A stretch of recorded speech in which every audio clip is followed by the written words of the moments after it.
Olá, meus queridos amigos e minhas queridas amigas. Vamos agora falar sobre a competência da Justiça Eleitoral. E muita atenção a esse assunto, tá? É um assunto extremamente cobrado em provas de TRE. Organização também é um assunto top, tá? Um assunto que realmente tem diversas questões, assim como a competência. E o assunto organização da Justiça Eleitoral cai também até na prova de direito constitucional. Por quê? Porque está lá na Constituição a organização da Justiça Eleitoral. Às vezes a gente tem questão de constitucional perguntando a organização e eu tenho questões de eleitoral perguntando a competência. Somando organização, competência e alistamento eleitoral, que será o nosso próximo assunto, você tem aí, digamos que, mais de 50% das questões dessa disciplina. Então, realmente, principalmente quem vai fazer técnico, esses três assuntos são os assuntos mais importantes para a sua prova de concurso, tá bom? Professor, eu tenho uma dificuldade enorme para decorar essas competências. Precisa decorar? Olha, é importante que você entenda a função de cada órgão da Justiça Eleitoral. Se você entende a função de cada órgão da Justiça Eleitoral, você consegue deduzir a maioria das competências. De modo que se você consegue deduzir a competência, você não precisa decorar. Professor, mas todas elas são dedutíveis? Não, nem todas. Tem umas coisas que fogem da lógica. Você pode até imaginar que pela lógica seria um tribunal, mas é o juiz, é o TRE, o TSE, enfim. Pode confundir. Então, o que é que você precisa decorar? Aquilo que você não consegue deduzir, tá bom? Então, preste atenção essa explicação preliminar, que é a forma que eu tive de conseguir, digamos assim, ter sucesso em prova. Eu não erro uma questão de competência em prova, tá? Então, das vezes que fiz prova e caiu de direito eleitoral, inclusive já fui servidor da Justiça Eleitoral, como você sabe, questão de competência eu não erro, porque eu consigo deduzir as competências a partir das funções de cada órgão e aquilo que não é dedutível eu decoro. Não é, a maioria das coisas são deduzíveis, tá bom? É deduzível. Então vamos lá, gente. Vamos entender aqui como é que é o funcionamento da Justiça Eleitoral. Então a primeira coisa que você tem que imaginar é isso aqui, ó. Eu tenho eleições nacionais, tá? Eleição nacional, quando eu falo eleição nacional, eu estou falando de presidente e vice-presidente da República. O presidente e o vice-presidente da República, que compõem uma chapa, né, porque eu não tenho como votar independente, né, o presidente de um e o vice do outro, não. A chapa de presidente e vice-presidente recebe votos de todo o Brasil.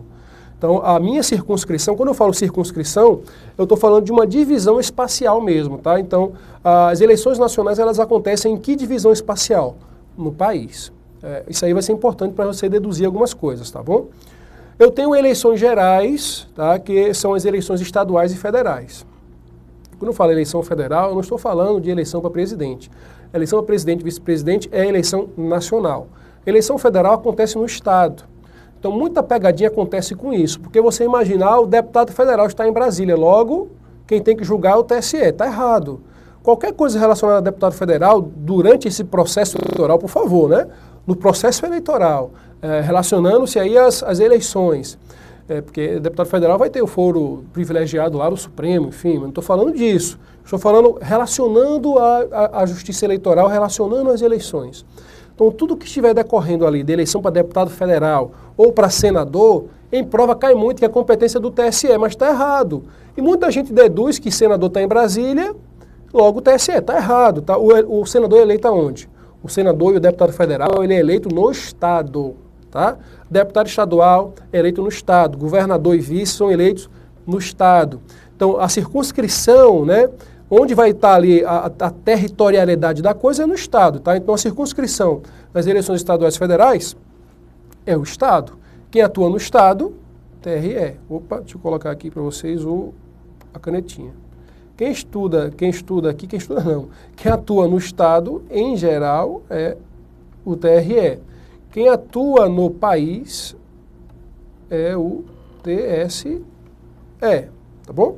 E as eleições municipais, por óbvio, né, aqui eu tenho vereador e prefeito, a circunscrição vai ser o município e quem atua aqui vai ser o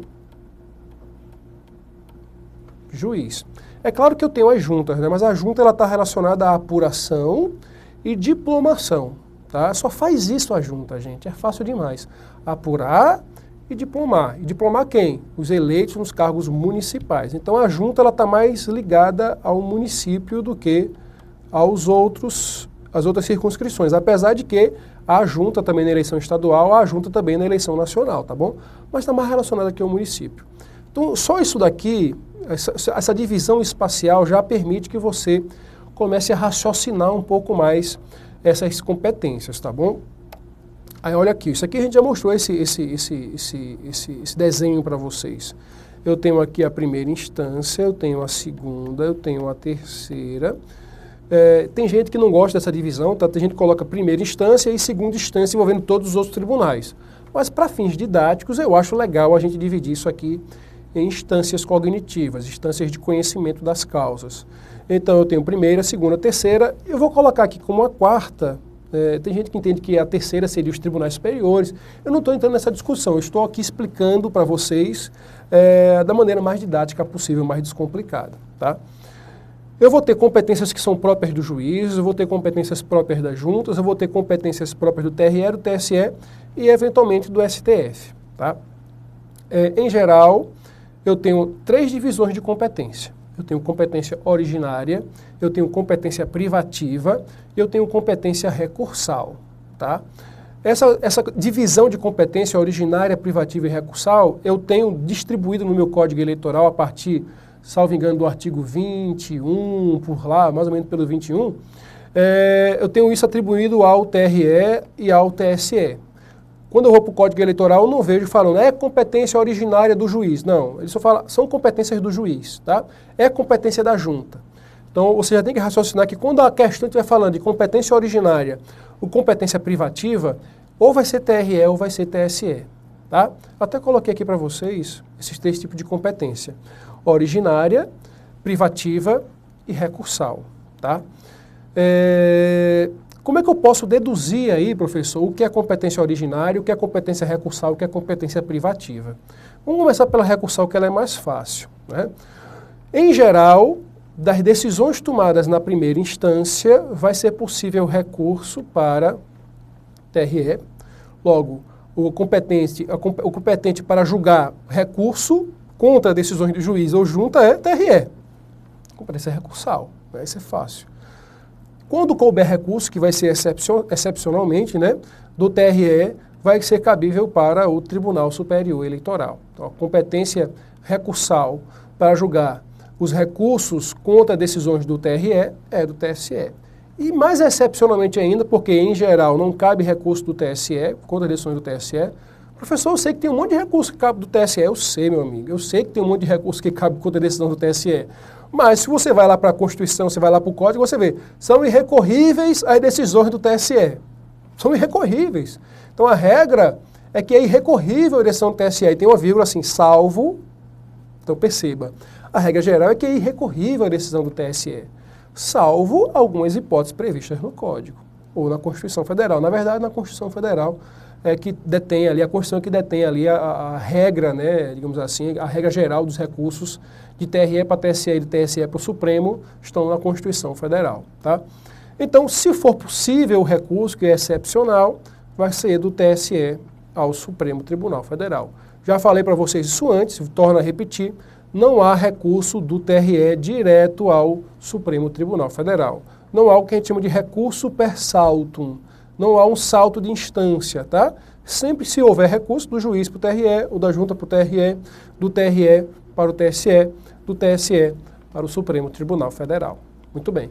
Então vamos entender aqui agora a competência originária e competência privativa. E aí, gente, eventualmente vai ter coisa que você vai ter dúvida, se é competência privativa ou originária. Quando você tiver dúvida, aí você, isso aqui eu tenho dúvida, não dá para eu deduzir. Então aí você vai ter que decorar, tá bom? Então não tem jeito, não tem jeito. Olha só, a competência originária, eu gosto, e aí cada um tem o seu jeito de interpretar. Eu boto aqui, vou colocar aqui, são as broncas, certo? O que é bronca? É problema, são os problemas maiores. São a função aqui basicamente, é a função aqui basicamente... A gente não viu que o TSE, a Justiça Eleitoral, ela tem as 3 funções, como qualquer órgão do judiciário tem, né? Jurisdicional, executiva e legislativa. Muito bem. A competência originária do TSE e do TRE, ela concentra competências do tipo jurisdicional. Então, assim, quando eu tenho os conflitos, tá? Os conflitos relacionados às eleições, aos direitos políticos, esses conflitos normalmente estão vinculados à competência originária, tá? Eu estou ali na competência originária, em geral, exercitando a função jurisdicional do tribunal, tá? Eu estou julgando, tá? Casos concretos que me são submetidos para decisão, tá bom? Então, eu associo dessa forma. Vai ter coisa que você vai ter dúvida, eu teria dúvida também, e aí quando a gente tiver dúvida, decora, não tem jeito, tá? A competência recursal é aquela que a gente viu, não tem mistério. A competência privativa, ela está associada, você pode até colocar aqui também a função típica do tribunal, né? A função típica. A competência privativa, tá? Ela normalmente, você vai associar normalmente a função atípica. Opa, esse A aqui não tem crase, por favor. Que é isso, gente? A pessoa prestando me vendo aqui, o que ele vai dizer? Função atípica. Atípica, aqui é a sílaba tônica aqui. Vamos lá. Então, normalmente a competência privativa está vinculada à função atípica do tribunal. Tem coisa que você vai confundir? Tem, gente. Tá? Isso aqui não é uma regra geral. Função atípica, por exemplo, eu vou escrever meu regimento interno. Escrever regimento interno é uma função legislativa. Estará na competência originária do TSE, compete ao TSE redigir o seu regimento interno. Isso aí é competência originária privativa. Competência privativa. A função legislativa. A função de editar resoluções. Competência privativa do TSE. Dar férias a seus servidores, a função administrativa, né, executiva, competência privativa. Porque tem questão, gente, não são muitas assim, mas tem questão que complica a vida da gente, dizendo assim, é a competência originária do TSE. Aí o cara coloca a letra A, escrever o seu regimento interno. Quando, na verdade, essa competência não é originária, é uma competência privativa. Até isso os cabas sacaneiam com a gente, é lasca, né? Então veja, eu sei que isso pode parecer difícil, mas quando você começar a ver essas competências, vai se tornar um pouquinho mais simples, tá? Então você associa em caráter geral, por favor, gente. Por favor, isso é um recurso didático, é como se fosse um bizu para vocês, tá? Eu associo a competência originária à função típica do tribunal, tá? A função jurisdicional, a função de julgar os conflitos, as broncas, né? As principais broncas. Tem coisa que é administrativo que está ali na competência originária, tá? Como registrar partido político, é competência originária do TSE. Só que eu entendo que isso aí é uma função administrativa, tá? Não há um conflito de interesse aí. Mas ainda assim é competência originária. Foge a regra geral, tá? Mas de toda forma é uma bronca, né? Imagine, registrar um partido político é uma bronca enorme, né? Você viu lá o problema da rede, que não conseguiu registro e tal. Aí depois a gente, quando falarmos de registro de partido político, vamos falar do problema da rede, do problema do PSD também, que foi muito discutido. Enfim, a gente vai falar desses casos concretos. Mas enfim, competência originária e competência jurisdicional em regra geral são as broncas, os principais problemas mesmo jurídicos vão para a competência originária e as picuinhas, digamos assim, ou as questões menos importantes, não estou dizendo que não tem importância, tem importância, mas as questões menos importantes que estão dentro da competência atípica do tribunal, você associa aí a competência privativa. Isso em caráter, repito, em caráter geral, tá? Vamos para frente. Vamos falar da competência originária do TSE, que é o mais importante, tá? A competência originária do Tribunal Superior Eleitoral. As broncas você vai encontrar aqui. Então vamos lá, a primeira bronca, isso aqui você vai ter que decorar, tá? Porque eu entendo que isso aqui é função administrativa, salvo se houver impugnação e tal, alguém questionar, Ministério Público impugnar, enfim. Aí você tem um conflito. Mas se não tem conflito, para mim a competência do tribunal ela que é administrativa. Eu estou analisando os requisitos formais e subjetivos para registro de um partido político. Assim como eu vou fazer um registro de uma empresa, eu vou analisar os requisitos para registrar essa empresa. Quem analisa isso é a junta comercial. Isso é a função administrativa, tá? Executiva. Mas, enfim, está dentro da competência originária do Tribunal Superior Eleitoral analisar o registro, a cassação de registro de partido político, Também ele vai analisar fusão e incorporação, não está dito aí com clareza, mas fusão e incorporação de partido político, que analisa também o Tribunal Superior Eleitoral. Então está aqui o registro, esse registro envolve de partido novo, né? O registro de partido novo, como também vai exigir também, aí vai ser possível também fusão e incorporação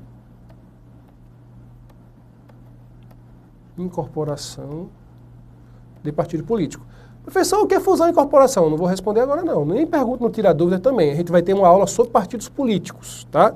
Eu vou explicar o que é a fusão de um partido político, de partidos políticos, como é que se dá também a incorporação de partidos políticos. Então o registro se dá no TSE de partido novo, de fusão de partidos existentes e de incorporação de partidos, assim como também a cassação do registro desses partidos políticos. Lembre também, né, que para eu cassar o registro de partido político, o TSE delibera com todos os membros, né? Está lá no artigo 19 do nosso Código Eleitoral, que a deliberação do TSE acerca de cassação de registro de partido político se dá com a maioria não, com a presença de todos os membros, de todos os 7 ministros do TSE.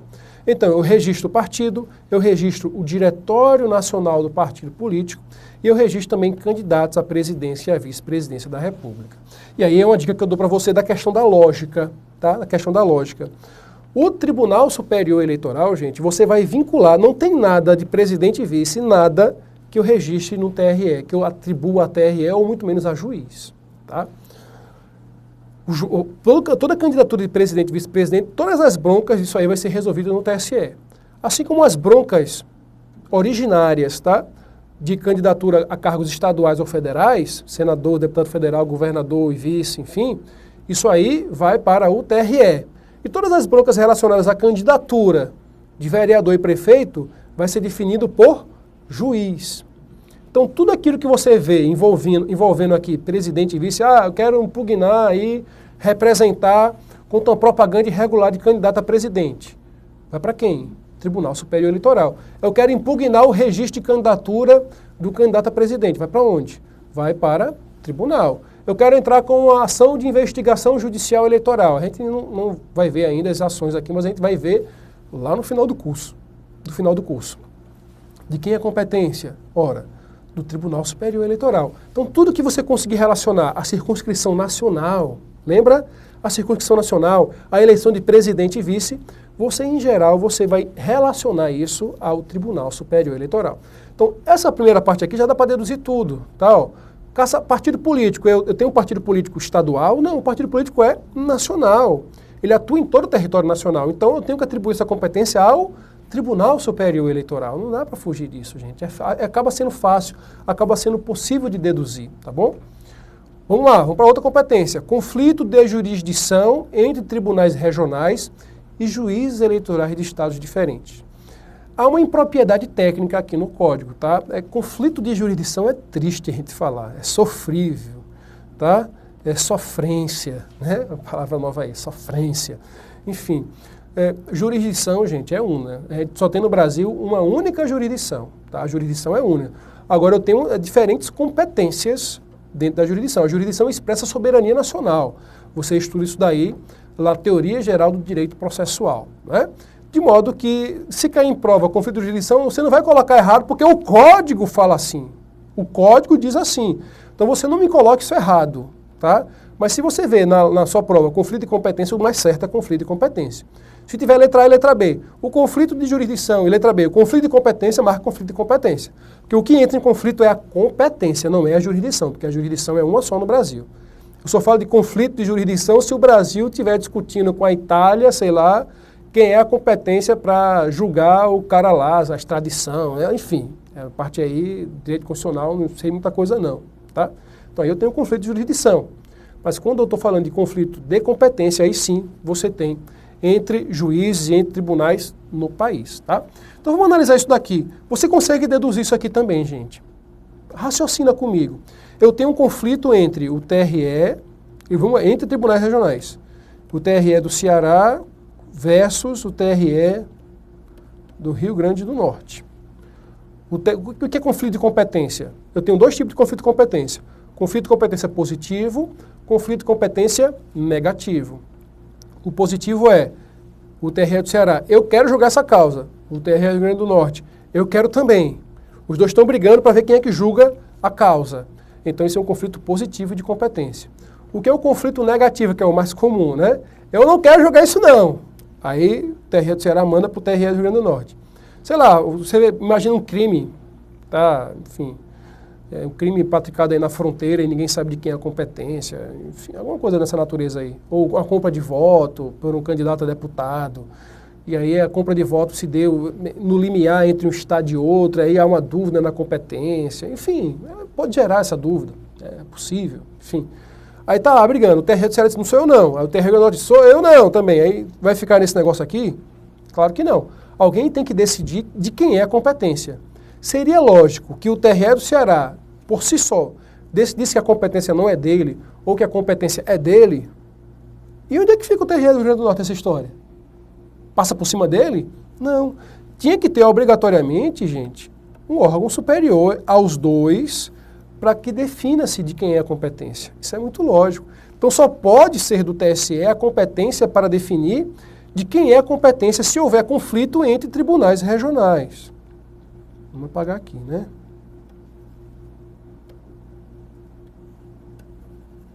Apagando aqui para você entender, para não ficar essa bagunça.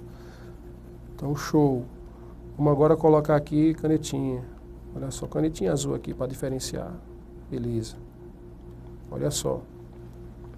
Aí falando aqui, conflito de jurisdição entre tribunais regionais eleitorais. Ou conflito de jurisdição, que na verdade é de competência, entre juízes eleitorais de estados diferentes. De estados diferentes. Então eu tenho um juiz do mesmo jeito. Um juiz do Ceará contra um juiz do Rio Grande do Norte. Ora, o TRE do Rio Grande do Norte pode se meter e ter autoridade sobre o juiz do Ceará? Tem não, tem não. O TRE do Ceará tem autoridade sobre o juiz do Rio Grande do Norte? Tem não. Por mais que os conflitos sejam entre juízes, eu poderia pensar, se o conflito é entre juiz, a competência do TRE. É fácil deduzir isso. Mas se os juízes estão em estados diferentes, meus amigos e minhas amigas, se estão em estados diferentes, não tem outra alternativa senão o próprio TSE ter que dirimir esse conflito. Agora, vamos apagar aqui. Tudo é raciocínio, gente, é fácil. Essas duas primeiras aqui foi babada para você deduzir em prova, não tem dificuldade não. Agora, se eu tenho um juiz do Ceará contra um juiz do Ceará, de quem é a competência? Vai ser do TRE do Ceará. Óbvio, né, meus amigos? TRE do Ceará. Então isso aí para mim é muito lógico, eu não vejo dificuldade nenhuma, porque, gente, a gente tem pouco tempo, a gente sabe disso. Não dá tempo de eu ficar decorando tudo. Então, tudo aquilo que você conseguir deduzir, para que você ficar perdendo tempo relendo, vai lendo que você vai reler aquilo que você tem mais dificuldade. Você vai fazer uma revisão de véspera de prova, vai fazer uma revisão de semana de prova, semana antes da prova. Ora, você vai ler essas competências que você consegue deduzir, para quê? Para que isso? Você vai ler as competências, marque, grife lá o seu código, vai ler aquilo que você tem dúvida, tá bom? Vamos para frente, olha só. Isso aqui dá uma bronca tão grande agora para a gente falar, mas vamos falar. Olha só. Esse primeiro aqui não tem dificuldade não. Olha, a suspeição, vou botar aqui a canetinha, a suspeição ou o impedimento aos seus membros, ao procurador-geral e aos funcionários de sua secretaria. Se um membro do TSE é suspeito, se o membro é impedido, eu não vou falar aqui das causas de suspeição e impedimento, as causas de suspeição e impedimento, a propósito, são aquelas lá do Código de Processo Civil. Quem quiser aprofundar, pode ver lá quais são as causas no Código de Processo Civil. Mas aí é matéria de processo civil, tá? Então, a suspeição e impedimento dos próprios membros do TSE são julgados pelo TSE. Isso aí é uma coisa que você tem que anotar para dar uma decorada nisso mesmo, viu? Porque poderia gerar uma dúvida. Ah, será que não é o STF? Porque, enfim, vai ser o próprio tribunal julgando seus próprios membros, mas é isso mesmo, tá? E por quê? Porque eu não tenho a maioria dos membros suspeitos nem impedido, não. Eu tenho um um ministro do TSE suspeito ou impedido, 2 que seja, ou 3. E aí eu tenho outros membros que podem julgar se eles são impedidos ou não dentro do tribunal. Mas, professor, se a maioria dos membros do TSE forem suspeitos ou impedidos, aí quem julga é o STF, Supremo Tribunal Federal, tá bom? Se mais da metade dos membros de qualquer tribunal, na verdade, qualquer tribunal, se mais da metade dos membros de qualquer tribunal forem suspeitos ou impedidos, quem julga isso é o Supremo Tribunal Federal, tá? Quem julga é eles. Muito bem. Então, mas se for um membro só, 2 ou 3, enfim, quem julga é o próprio Tribunal Superior Eleitoral, porque tem outros membros que não são suspeitos nem impedidos e que têm condição de julgar isso daí, tá bom?